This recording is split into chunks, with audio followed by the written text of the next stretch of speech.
இனிய தீபாவளி திருநாள் நல்வாழ்த்துக்கள். தமசோமா ஜோதிர்கமய, இருட்டிலிருந்து வெளிச்சத்துக்கு கொண்டு வா அப்படின்னு நம்ம கடவுளை வேண்டுறோம். இந்த தீபாவளி பண்டிகை கொண்டாடுறதுடைய தாத்பரியமே அதுதான். தீபாவளிக்கு பலவிதமான கதைகள் இருக்கு, பலவிதமான காரணங்கள் இருக்கு. உண்மையில தீபாவளி பண்டிகை நமக்கு சொல்ற மெசேஜ் என்னன்னா, வெளிச்சம் வந்தாலே அங்க இருட்டுங்கிறது காணாம போயிடும். இருட்டை விரட்டுறதுக்கு ஒன்றும் பெருசா பண்ணணும்னு அவசியம் இல்லை. அதனால அஞ்ஞானம்ங்கிற இருளை விளக்கி ஞானம்ங்கிற ஒளியை நம்முடைய இதயத்திலே படர விடுவதுதான் தீபாவளி பண்டிகையோட முக்கியமான தாத்பரியம். மகாபாரதத்துல ஒரு அருமையான கதை வரும்.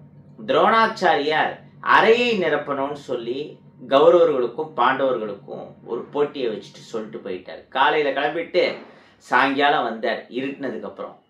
கௌரவர்கள் அறையில வைக்கோல், புண்ணாக்கு இந்த மாதிரியான விஷயங்களை போட்டு ஃபுல்லா நிரப்பிட்டாங்க துரியோதனனுடைய அறிவுரைப்படி.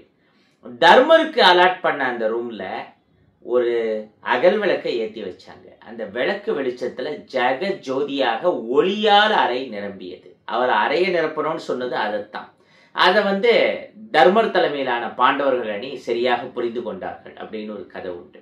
அதனால நமக்கு ஞானம் அப்படிங்கிற ஒரு விஷயம் வந்தாலே அஞ்ஞானம்ங்கிறது காணாம போயிடும். இந்த உலகத்துல எவ்வளவோ தெரியாத விஷயங்கள் நமக்கு இருக்கு. நம்மளால புரிஞ்சிக்க முடியாத பல அதிசயங்கள், அமானுஷ்யங்கள் இயற்கையோட படைப்புல, கடவுளோட படைப்புலங்கிறது இருக்கு. அந்த மாதிரியான நிறைய விஷயங்களை பத்தி நம்ம கொஞ்சம் கொஞ்சமா பேசிட்டு வரோம். அந்த மாதிரி கடவுள் நமக்கு கொடுத்துருக்கிற பல பொக்கிஷங்களை, பல ஆன்மீக விஷயங்களை நிறைய பேருக்கு சொல்லிட்டு இருக்கோம். அந்த வகையில இப்போ எந்த ஆன்மீக பொருள் நம்மகிட்ட வாங்கினாலும் லட்சுமி கடாட்சத்தை தரக்கூடிய கோமதி சக்கரம்ங்கிறத காம்ப்ளிமெண்டா நிறைய பேருக்கு கொடுத்துருக்கோம். அடுத்து விடிஞ்சா நாளைக்கு தீபாவளி.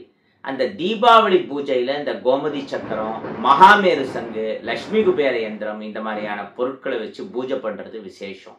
பூஜை பண்றதுக்கு சரியான டைம் என்னங்கிறது நிறைய பேரோட கேள்வி. திங்கட்கிழமை சாயங்காலம் 6லேருந்து 7 அந்த நேரம் இந்த பூஜையை பண்ணலாம். யூஸ்வலா மறுநாள் பண்ணுவாங்க செவ்வாய்க்கிழமை. செவ்வாய்க்கிழமை சாயங்காலம் 5:30 மணிக்கு மேல அமாவாசை முடிஞ்சிருது. அப்படிங்கிறதுனால திங்கட்கிழமை சாயங்காலமே கூட இந்த பூஜையை பண்ணலாம். இல்லை செவ்வாய்க்கிழமை காலையிலையும் பண்ணலாம். அந்த இறையருளாலும் குருவருளாலும் திருவருளாலும் உங்களுக்கு தேவையானது எல்லாம் கிடைக்கட்டும். அல்லவை தேய அறம் பெருகட்டும். அவன் அருளாலே அவன் தாழ் வணங்கி. நன்றி, வணக்கம்.